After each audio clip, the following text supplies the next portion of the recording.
One ingredient, one simple food item could completely change the way you pair your wine. In fact, this one item is probably the cheapest you can buy when out shopping at the supermarket. Master Sommelier Carlos Santos has brought in one ingredient, 3 different ways, and 4 wines to pair them with.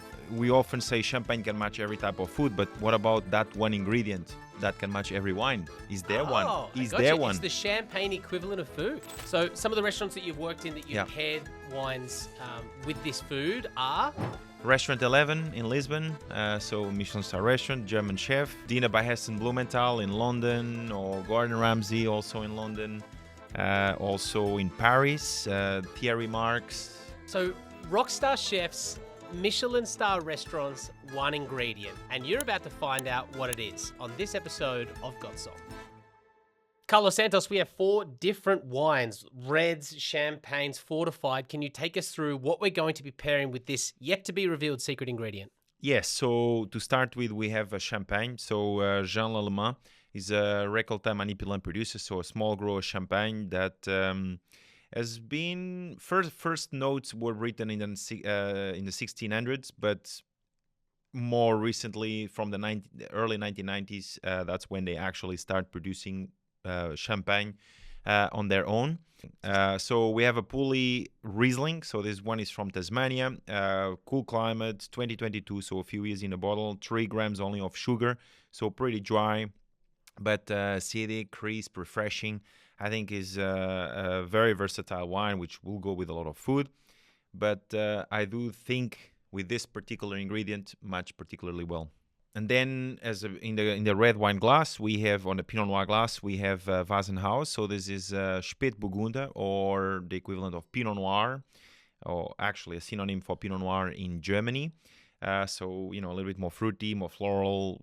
That red fruit, the typical Pinot Noir. But really well made. This seems quite a special wine as well. And then finally, we have a fortified wine. We haven't had many fortified wines in the podcasts over the years. Actually, I don't recall one. I think this is probably the first. We've referenced them, but I don't think we've drank them. We've referenced a lot, but this is actually the first ever fortified wine. So it's one of my absolute favorite fortified wines as well. So sherry, and this one is an Amontillado. So it's a wine that starts its biologically aged under the floor. So it starts biologically aged and then it becomes oxidatively aged as the floor dies down. Anyway, we should do an episode on it. All right, we've made you wait around long enough. It is time to reveal what is this magic, cheap, wonderful ingredient that can be split into so many different styles of food to pair with so many amazing wines. From so many different countries and so many different styles. I don't even know what country you couldn't get this ingredient. Whatever you like on it. Okay, let's find out. What came first? Oh, there's a trick. It is eggs. Of course it's eggs. Eggs. But we have 3 different styles in front of us: a poached egg, scrambled egg, and a classic bacon and egg roll. Yeah. Carlos, for one, I hope you're thirsty. Hope you're hungry. Yes, I am. We picked these. We just got these off Uber Eats in the local area. But how do you want to assess these, and where do we start? Yeah, so I think we should cut in half each to start with each of our eggs. But I just think that, bacon is fat, eggs are fat. But eggs, let's start with the egg itself. The egg is protein and is fat, and is very umami, is very soft, is very, fairly neutral in terms of flavor. It's about the ingredients that you add on. So I think that's exactly why it makes it so versatile to match literally anything. You could have a Shiraz, you could have a Cabernet Sauvignon, you could have a Nebbiolo, imagine. And then, of course, it's also what you add on, whether it's butter, whether it's truffle, whether it's caviar, whether it's... There is a caveat, though. You said there's one ingredient not to order when getting these. Yeah, spicy. I mean, spicy because spicy and wine can be very, very challenging. Mm-hmm. I think spicy works well with something maybe a little bit sweeter, off-dry, like off-dry Riesling or something, because it settles or smooths down a little bit the spiciness. So there was a chili scramble, which we did not decide to order because of that exact reason. Yeah, exactly. I mean, look, imagine, and then again, I think when it comes to food and wine pairing, it's really, imagine the flavor of spicy with, the oxidative nuttiness character of a sherry. It doesn't really quite go together. With the Pinot Noir, I think it works pretty well. But then again, it's not about the it's not about the egg in this case. It's about the spices, about the secondary ingredient that goes into the dish. Okay. So the egg itself, I think it's so easy to match with any wine, like no matter which egg. And then again, so many countries produce every single country will have a traditional egg dish. So we're going to take a quick break, cut these portions into two, and we'll see you on the other side. And just like that, we are back with 3 little plates and 3 different styles of egg in front of us. Carlos, how do you want to assess these wines and these foods? Yeah, so what we will do is try a little bit of the scrambled eggs with the 4 wines, try a little bit of the poached eggs with the 4 wines, and then finish with the egg and bacon roll with the 4 wines. So you gotta each time try a little bit, a bite, have a sip, a bite, have a sip, bite, have a sip with each of the foods. Scrambled egg and champagne. All right. So little. Yeah. Sorry to the team who have to listen to mastication. It's called. Very close to a funny word, but not right. Mastication, the sound of chewing. Yeah, so scrambled eggs and champagne, no problem whatsoever. It's delicious. Delicious. Absolutely delicious. Then let's try a little bit of scrambled egg. I don't even get the bread. I just go for scrambled egg and I don't even have the bread, just the egg. And Riesling is not as nice as champagne, Correct. but it still works pretty well, right? Yep. There's nothing stopping it. This is my favorite way of eggs. Scrambled? Well, the restaurant Nice that we and bought it creamy. from is just coated in about 6 sticks of butter. Doesn't matter. It's delicious. That's pretty good as well. Pretty good. It's nice. Now sherry. Sherry being so umami, I think is super interesting with eggs as well. Yeah, it's creaminess. It has almost like a little touch of caramel on the egg. Sure thing. But I love sherry. So Yeah, I know you do. Poached egg time. poached egg. Let's do the same thing. I want a bit of bread with the poached egg, but I'm from Portugal. We don't eat certain foods. You cannot. It's like pizza. You cannot eat pizza with a fork and knife. Poached eggs and champagne. Surely no problem. Poached egg and Riesling. I prefer the Riesling with the poached egg than actually with the omelette. Omelette was champagne. Okay. That was your pick out of the 3? Yeah. Or 4? With the poached egg, I prefer Riesling. Yeah. Well, I haven't tried Haven't with tried the Pinot yet? Yeah, exactly same. Not a super fan of that Pinot. Yeah. I prefer it, so you like prefer the 2 whites. I prefer the 2 whites. I prefer the Riesling. Oh, you mean the Pinot Noir itself? Yeah. No, it's okay. Yeah. It's a good Pinot Noir. I mean, it's land vine, so it's not like one of the highest classifications whatsoever. It's actually more on the entry level side, but for what they're doing, I think it's pretty cool. Now, poached egg and sherry.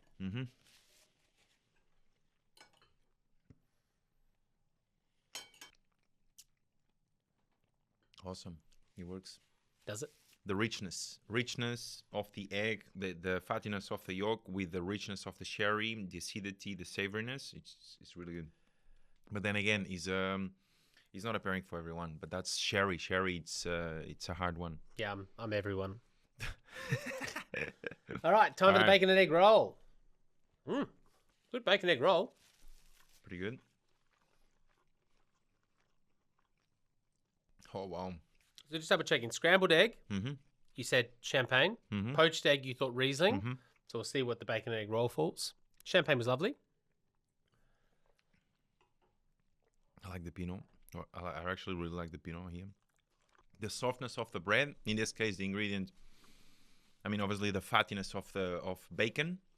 Bacon will go really nice with Pinot Noir for sure. There is no doubt about that.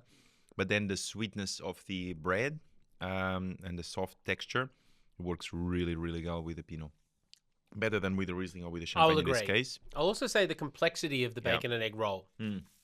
There's a sauce, like an aioli or something on the bun. Yeah, mayo. You've got the bun. Yeah, there's the egg. There's a little bit of wilted spinach, some bacon, and that actually helps cut down that Pinot. But this is the big bite. This is the one you've been waiting for. Yeah. Well, so that's this right. is the bacon egg roll with the sherry on the end. Yeah, for sure. I mean, like how we paired it so far, it was meant to be that way, like to match. The idea was to show that the 4 wines match with the 3 different dishes, but somehow it just happened that they pair the scrambled eggs work better with the champagne, the poached egg work better works better with the Riesling, and that the egg and bacon roll worked better with the Pinot Noir. So far, So far, we but haven't had the sherry. Let's see if the sherry. Clearly, you haven't liked it much because you always finish your glass. I'm No, it's I'm quite the opposite. It's delicious. That's my least favorite. It's your least favorite, but that's fine. That's yeah. Cool. So let's try egg and bacon roll. Yep. Well, bread roll for you. All right, had a bite. Is the best. Is the best of the whole lineup. No, it works best with the sherry, the egg and bacon roll for sure, than any of the other three. Yeah. But it still works. And actually, it's really good because, again, for the same reason, the soft bread, which is a little bit, it's a bun, it's a little bit sweeter with the savoriness, saltiness of the bacon and fat. Then the egg with the sherry is actually really good. Actually, the sherry works the best with egg and bacon roll for sure. But you liked it with the Pinot as well. But I like it with the Pinot. Probably I would go with the Pinot. So I actually prefer the Pinot over the sherry. That is within 30 seconds, very contradictory to what you said. I like that. That's the best. No. Actually, I'm going to go with the Pinot. No. As in, is the best as in with the egg and bacon roll. Got you. Like the sherry was the best with the egg and bacon roll. That's but you right. feel pairing wise, the Pinot and the egg and bacon Pinot roll. Noir works best, I would 100% agree with that. Yeah. That's my point. So I think one thing as we wrap up this episode that people find the most confusing about food and wine pairings in general is getting it right. Like I think quintessentially we know steak and bigger reds. Yeah. But when we come to more finessed foods, as eggs can be, what is it from a textural or from a compound point of view that you are looking for as a master sommelier in a restaurant? Because realistically, what a lot of people might not know about your job is your executive chef or your head chef will hand you will hand you a menu. Yeah. And some restaurants that's changing daily. Yeah.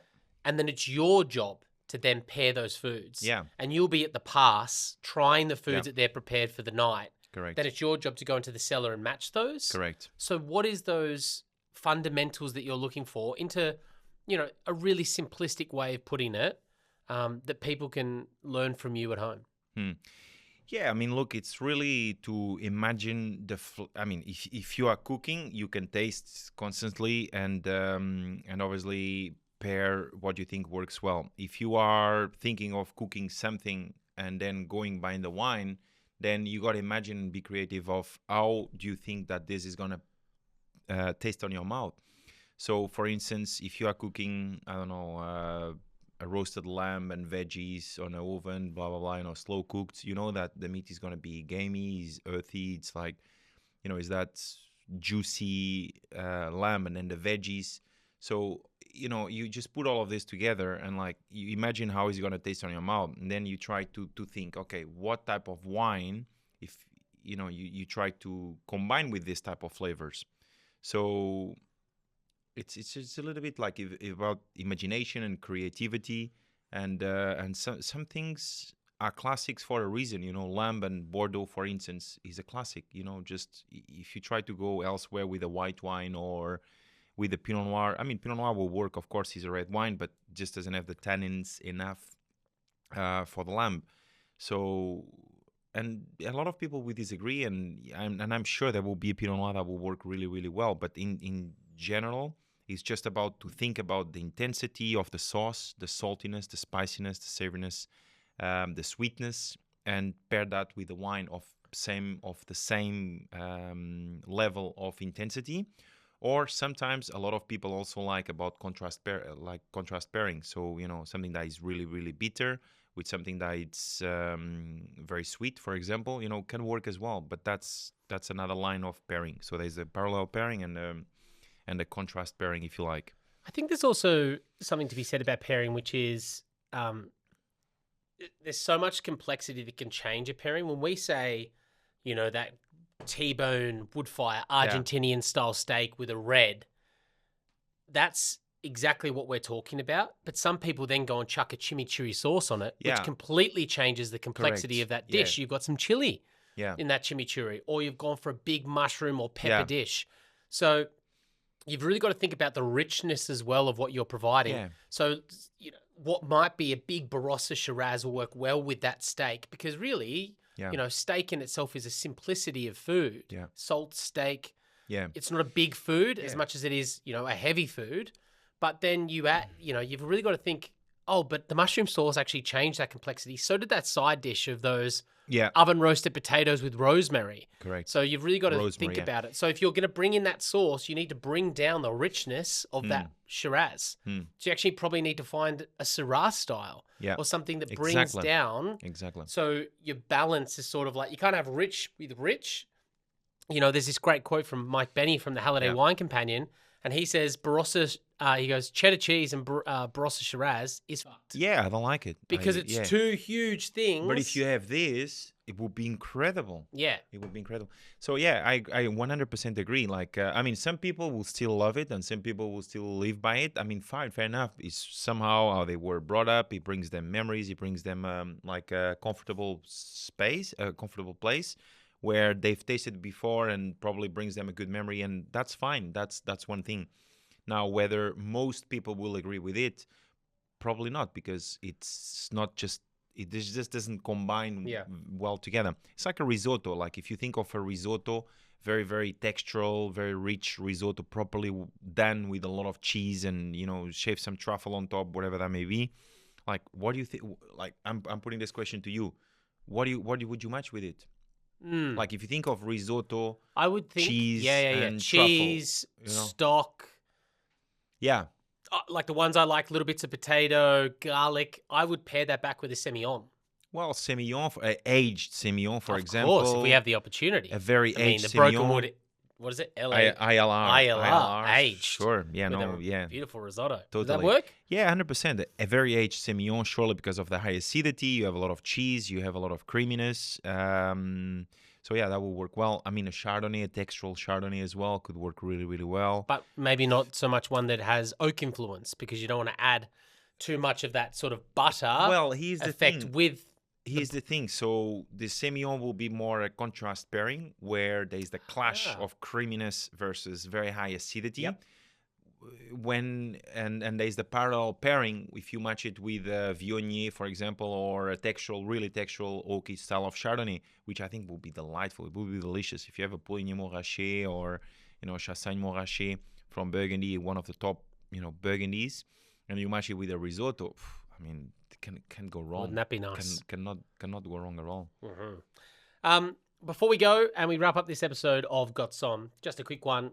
Eggs and wine are traditionally, eggs is a breakfast food. We're not necessarily saying you should start your Tuesday morning before you go into your accounting firm with a glass. You should. Okay, Carlos is recommending that. But, what kind of dish, and I eat eggs at night, but what kind of dish can we be pairing at a more suitable drinking time? So, yeah, I mean, in France, if you go back to France, you have quiche Lorraine, which obviously delicious. is an egg-based dish. And, you have that as a starter in a bistro, in any bistro in France.